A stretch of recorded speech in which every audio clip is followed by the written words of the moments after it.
সন্ধ্যা বন্ধুরা, আজকের এই ব্লগটা সন্ধেবেলার থেকেই শুরু করছি। আমি দিচ্ছিলাম ঘরে সন্ধে, ব্যালকনিতে এসে দেখছি সুমিত নিচে রিসিভ করতে গেছে।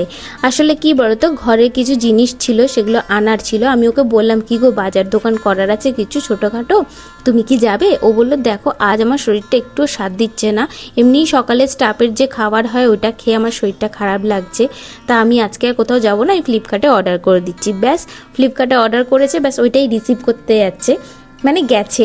আর আগে জানো তো, ফ্লিপকার্ট থেকে বাঁশপাতা কাগজের ব্যাগ দিত, এখন সেই ব্যাগটাও দেয় না। ঘর থেকে ব্যাগটা নিয়ে গিয়ে তোমার খাবার দাবার যেগুলো তুমি অর্ডার করবে সেগুলো তোমার ব্যাগের মধ্যে ভরে নিয়ে তারপর তোমাকে চলে আসতে হবে বিল পেমেন্ট করে। এটা আগে ছিল না, এখন কেন জানি না। আচ্ছা, তোমাদের ওখানে ফ্লিপকার্টে কিছু অর্ডার করলে অনেক কিছু তখন ব্যাগ দেয় না, তোমাদের ব্যাগ নিয়ে যেতে হয় ওটা রিসিভ করার জন্য? চলো, আবার হয়ে গেছে, এবার আমি সন্ধ্যেটা কমপ্লিট দিয়ে নিই।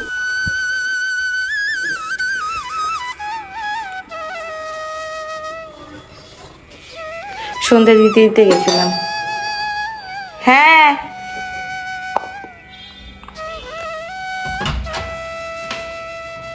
এই ওষুধ জিজ্ঞেস করতে হয়, একটা দিলে বুঝলেন 24 টাকা 27 টাকা করে দেয়।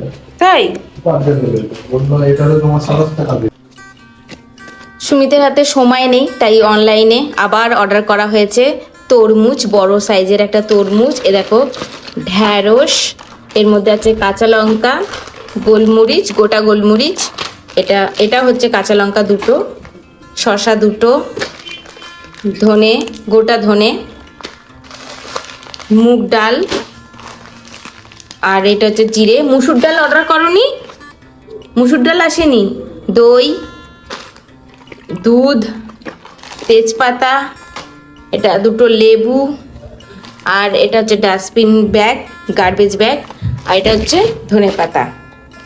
আর এই দুটোতে কি আছে বলছি, দাঁড়াও। আর এই যে এর মধ্যে আছে কলা। কলাটা ভালো না বাবু, সবুজ সবুজ টাইপের কলা। আর এর মধ্যে আছে, এটা সুমিতের ফেভারিট ফ্রুট, আর এর মধ্যে আছে আমার ফেভারিট ফ্রুট, আমার সবথেকে প্রিয় ফল। এর মধ্যে আছে কি বলে তো, টাড়া টাড়া টাড়া, তিনটে আম, পাকা আম। তো এটা অনলাইনেই অর্ডার করতে, যাই না মিষ্টি হবে না টক হবে, যখন খাবো তোমাদের সাথে শেয়ার করব, বলবো। 3 পিস আম। টোটাল কত বিল? বিলও তো দেয়নি। ও বিল তো ফোনে হবে। ব্যাস, এই যে 536 টাকা। ও ব্যাস, এইগুলো। মুসুর ডাল তো অর্ডার দেওয়া হয়েছিল, মুসুর ডাল আসেনি। চলো এবার এগুলোকে নিজের নিজের জায়গায় গুছিয়ে নিই।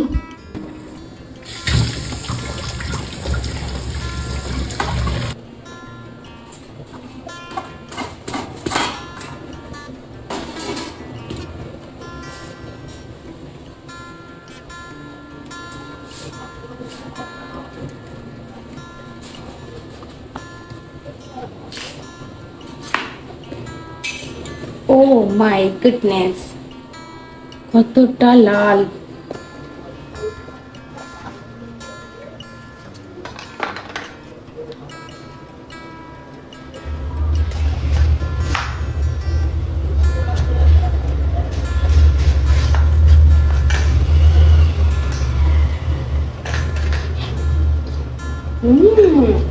টেস্টি, মিষ্টি, এত লাল। আমি যতবার ফ্লিপকার্ট থেকে সুমিতের কথা শুনে তরমুজ অর্ডার করেছি বা ও করেছে, সত্যি লাল পেয়েছি। দেখো, লাল তো লাল, তার সাথে মিষ্টি, প্রচুর মিষ্টি। এই ছোট ছোট টুকরো করে কেন করছি বলো তো? আসলে ফ্রিজে বড় তো রাখা যাবে না, তো ছোট ছোট পিস করে ফ্রিজের ভেতর ঢুকিয়ে রাখবো, সুবিধা হয়। দেখো, যখন খেতে ইচ্ছা করবে খাও, নিয়ে নিয়ে।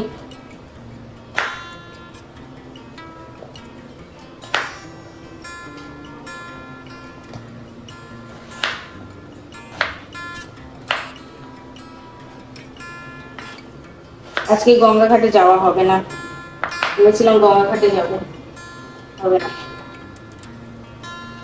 হাওয়া দিচ্ছে কিন্তু অতটাও নেই।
এই গা ধুয়ে এলাম, হ্যাঁ এত ঘাম দিচ্ছে দরদর করে তরমুজটা কাটতে গিয়ে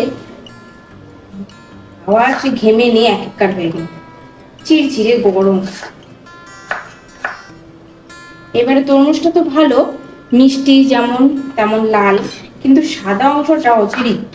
এই যে সাদা অংশটা না অনেকটা বেশি, এই দেখো কতটা চওড়া।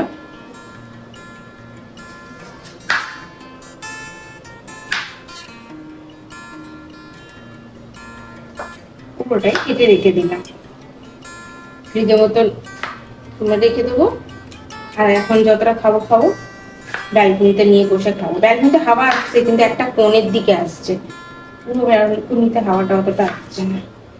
সুমিত ঘুমাচ্ছে আর আমার সময় কাটছে না, ভাবলাম যখন তরমুজ এনেছি কেটে রেখে দিই, কেটে রাখলে খাওয়া হবে, নাহলে কেটে খেতে ইচ্ছে করে না।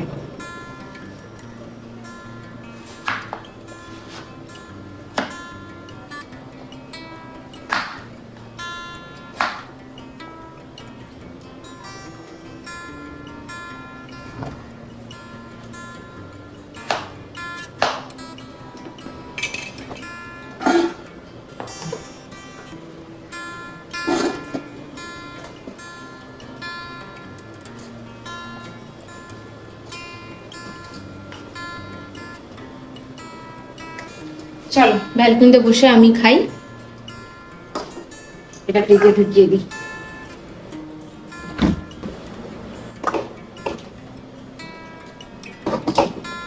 জায়গা নেই, ছোট পিস না, অসুবিধা হয় রাখতে। সুমিত কাজে চলে গেছে, প্রায় 1.5 ঘন্টার ওপরে হয়ে গেছে। আমি এখন চলে এসেছি ঘর ঠর গুছিয়ে নিয়ে রান্নাঘরে। আজ ভাবলাম রান্না করে ওকে খাবো কাতলা মাছের আলু দিয়ে গ্রেভি, একদম ঝালঝাল করে। আর এই রেসিপিটা অসাধারণ হয়, তোমাদের সাথে শেয়ার করব। একবার ট্রাই করে দেখো, ভালো লাগলে অবশ্যই আমাকে কমেন্টে বলো।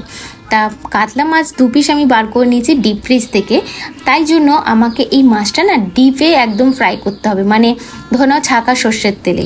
তাই এর মধ্যে নুন হলুদ মাখিয়ে আমি ম্যারিনেট করছি। আর এদিকে দেখো ভাত বসিয়েছি ডেচকিতে, বেশি ভাত লাগে না রাতে। আর এদিকে নুন হলুদটাকে সুন্দর করে মাছের গায়ে লাগিয়ে নিয়ে ম্যারিনেট করে নেবো। আর এদিকে লোহার কড়াতে আমি সর্ষের তেল দিয়ে দিয়েছি, ওটা গরম হতে দিয়েছি। এবার আমি লোহার কড়াতে মাছটা ভাজি, কারণ হলো সুন্দর একটা কালার আসে জানো তো, লালচে লালচে, ওই জন্য। দেখো তেল গরম হয়ে গেছে, দিয়ে দিলাম মাছটা। এবার মাছটাকে সুন্দর করে ভাজতে হবে এপিট ওপিট করে। যতক্ষণ আমার এদিকে মাছটা ভাজা ভাজা হচ্ছে, এদিকে আমি আমার হাতের কাছে সমস্ত কিছু জোগাড় করে নেবো। পেঁয়াজ, কাঁচা লঙ্কা, টমেটো এগুলো কেটে কুটে নেবো, কারণ এরপর মাছ ভাজা হয়ে গেলে এগুলো আমার রাখতে হবে রেডি করে, কারণ এগুলো দিতে হবে। আর আমি হাতের কাছে যখন জোগাড় করে সমস্ত কিছু রাখি না, আমার খুব তাড়াতাড়ি রান্না হয়ে যায়। এবার আদা রসুন পেস্ট করা হয়নি, ওটাও পেস্ট করবো। আর এদিকে ভাতটাও ফুটে গেছে, আর একটুখানি হবে। আর চলো এদিকে যে আনাজ ফানাজ কাটলাম, এগুলোতে আমি জোগাড় করে রাখি। আর ছুরিটা আমি সবসময় না আনাজ কাটার পর ধুয়ে দেয় আবার ঠিক করে রেখে দিই। এই দেখো এক পিঠ আমার ভাজা হয়ে গেছে মাছটা, এবার অপর পিঠটাও সুন্দর করে ভেজে নেবো। আর লোহার কড়াতে আমি দেখেছি যখনই ভাজাভুজি কিছু করি না, সুন্দর করে ভাজা হয়, কারণ লোহার কড়াটা খুব তাড়াতাড়ি গরম হয় আর ঠান্ডা হতে টাইম লাগে। ওই ঠান্ডা হওয়ার মধ্যে যে সময়টা, ওই সময়টাই জিনিসটা যেইটাই তুমি করো না কেন সেটা লালচে লালচে টাইপের হয়ে যায়। এই দেখো এদিকে আদা রসুনের পেস্টটাও আমি মিক্সার গ্রাইন্ডারে করে নিলাম। সমস্ত কিছু মাছ ভাজার সঙ্গে সঙ্গে সঙ্গেই আমায় করতে হবে, নাহলে আমি না সামাল দিতে পারবো না। আর আজকে প্রচুর গরম লাগছে, তাই এই টেবিল ফ্যান চালিয়েছি, আর টেবিল ফ্যানের যা শব্দ তোমরা কিছুই শুনতে পারবে না, তাই আমাকে ভয়েস ওভার করে তোমাদের সাথে কথা বলতে হচ্ছে। মাছটা সুন্দর করে লাল লাল ভাজা হয়ে গেছে, চলো এটাকে আমি তুলে নিই, বেশি ভাজলে আবার তেতো হয়ে যাবে। মাছটা ভাজা তুলে নিয়ে এই তেলের মধ্যেই আমি দিয়ে দেবো কেটে রাখা আমার আলু। এগুলো কিন্তু কেটে আমি সঙ্গে সঙ্গে ধুয়ে রেখেছিলাম। আলুটা দেওয়ার পর দিয়ে দেবো কাঁচা লঙ্কা আর পেঁয়াজ, এগুলো দিয়ে বেশ ভাজা ভাজা করতে হবে বেশ খানিকক্ষণ ধরে, মানে দেখলেই বুঝতে পারবে যে লাল লাল হয়ে এসছে, তখন ভাববে হ্যাঁ ভাজাটা কমপ্লিট। ততক্ষণ আমার এদিকে গ্যাসটাও আমি পুছে নিচ্ছি, কারণ মাছ ভেজেছি তো ওই তেলগুলো পুরো ছিটকে ছিটকে পড়েছে, আর আমার রান্না করতে করতে না এদিক ওদিক পোচা পুচি কৌটো কাউটা এগুলো আমার একটুখানি সুন্দর করে না রাখলে না মনের মধ্যে খুঁতখুত থাকে, তাই জন্য। আলু পেঁয়াজ কাঁচা লঙ্কা ভালো ভাজা ভাজা হয়ে যাওয়ার পর আমি এর মধ্যে অ্যাড করে দিয়েছি কেটে রাখা টমেটো, এটাকেও দিয়ে আমি কিছুক্ষণ নাড়াচাড়া করব। আর এদিকে আমি ভাতটাও দেখতে থাকবো ভাতটা হয়েছে কি না, কিন্তু এই ভাতটা হতে অনেকটা সময় লাগছে, 1 ঘন্টা মনে হয় হতে যাচ্ছে, 1 ঘন্টা না আরও কম, ভাতটা এখনও হয়নি, আর একটু ফুটবে। আর যতক্ষণ ভাত হচ্ছে হোক, কোনো সমস্যা নেই। এদিকে আমি আমার মাছের যে গ্রেভি বানানোর যে মশলাটা সেটাও আমি এর মধ্যে অ্যাড করে দেবো, কারণ সমস্ত আমার ভাজা ভাজা হয়ে গেছে, বেশি ভাজা ভাজা করলে তেতো হয়ে যাবে, তো ওই জন্য। এবার আদা রসুনের পেস্টটা দিয়ে কষতে থাকবো। কিছুক্ষণ কষার পর আমি এর মধ্যে ডেলি বেসিকে যে মশলাগুলো ইউজ করি, যেমন হচ্ছে হলুদ গুঁড়ো, জিরে ধনে গুঁড়ো যেটা ভাজা ওইটা, তারপরে লাল লঙ্কা গুঁড়ো, পরিমাণ মতো নুন, সমস্ত দিয়ে আমি কষতে থাকবো অনেকটা সময় নিয়ে। যখন মশলাটা কষা হয়ে যাবে তখন দেখলেই বোঝা যাবে, মানে তেল ছেড়ে দেবে, তখনই বুঝতে পারবে যে মশলাটা কষা হয়ে গেছে, তখন পরিমাণ মতন জল অ্যাড করে দেবে। আর এই রান্নাটা না খুব তাড়াতাড়ি হয়ে যায়, তবে তোমরা কতটা বুঝতে পারলে বা আমি তোমাদের কতটা বোঝাতে পারলাম সেটা তোমরা কমেন্টে জানিও। আর এই দেখো জল দিয়ে দিলাম, জলটা ফুটে আসলে আলুটাও সিদ্ধ হয়ে গেলে ভেজে রাখা যে মাছটা আছে ওটাও অ্যাড করে দেবো। ব্যাস মাছ দেওয়ার পর 2 মিনিট ঢাকা চাপা দিয়ে একটুখানি ফুটতে দেবো, তার ওপর দিয়ে ধনেপাতা ছড়িয়ে দেবো, হয়ে গেল আমার কাতলা মাছের আলু দিয়ে স্পাইসি গ্রেভি। কি বলবো, আর সকালবেলা তো রান্না করিনি, সুমিত স্টাফদের যে রান্না হয়েছিল ওইখান থেকে ও রুই মাছের ঝোল ভাত খেয়েছিল অফিসে, তো ওইটা খাওয়ার পর সুমিত বলছে আমার শরীরটা খারাপ লাগছে, পেটে ব্যথা করছে, মাথা যন্ত্রণা করছে, এসব বলছে। তা ওর যেহেতু রুই মাছ খেয়েছে ওর খাওয়ার ইচ্ছা ছিল, আর বাড়িতে আমার কাতলা মাছ রয়েছে, তাই মনটা খারাপ হয়ে গেল যে বেচারা খেতে চাইছিল, কিন্তু আমার গরমে কষ্ট হচ্ছিল। তোমরা যদি কালকের ব্লগটা দেখে থাকো তাহলে বুঝতে পারবে, সকাল থেকে অনেক কাজ করেছিলাম তো এতটাই টায়ার্ড হয়ে গেছিলাম, তাই আমার খাটনি দেখে বেচারা বললো আমি স্টাফদের খাবার খেয়ে নেবো, তুমি পান্তা ভাতটা খেয়ে নাও। তো ওটা আমি তো শান্তি করে খেয়েছি, কিন্তু বেচারার শরীর খারাপ হয়ে গেছে। আসলে আমার হাতে ছাড়া কারোর হাতে খায় না, আর কোনো মাঝে মাঝে না কারোর হাতে যদি খেয়ে নেয় বাই চান্স ওর এরকম পেটে ব্যথা ব্যথা হয়। আর ও বলছে, তাই এখন বললাম মাথা যন্ত্রণা করলে স্যারিডন খাও, আর পেটে ব্যথা করলে তাহলে বেশি বেশি জল খাও, আর দেখো কি হয়। তারপরে এখন ফোন করে বললো না এখন একটু ঠিক আছে, মাথা যন্ত্রণাটা কমেছে। তাই ভাবলাম যে বেচারা আমার হাতে খেতে চেয়েছিল, সকালবেলা সেরকম খেতে পারিনি, তাই আমি রাত্রিবেলা রুই মাছের আলু দিয়ে একটু ঝাল ঝাল মতন ঝোল ঝোল মতন করেছি, ওটাই খাবো। আর এখন আমি যাচ্ছি চান করতে, আর গরমে গ্যাসের কাছে দাঁড়ানো যাচ্ছে না। ঘরে টুকিটাকি কাজ ছিল, সেই সব কাজগুলো গোছালাম, করার পরে ভাবলাম ব্লগটা এন্ড করে দিই। ব্লগটা বেশি লম্বা করব না। তোমাদের আজকের এই ব্লগটা কেমন লাগলো অবশ্যই কমেন্ট করে জানাবে, ভালো লাগলে একটা লাইক করে দেবে, শেয়ার করে দেবে, সাবস্ক্রাইব করে দেবে আমাদের চ্যানেলটাকে। তোমাদের সাথে আমি মিট করব আমার নেক্সট ব্লগে। আজকের মতন টাটা, শুভরাত্রি।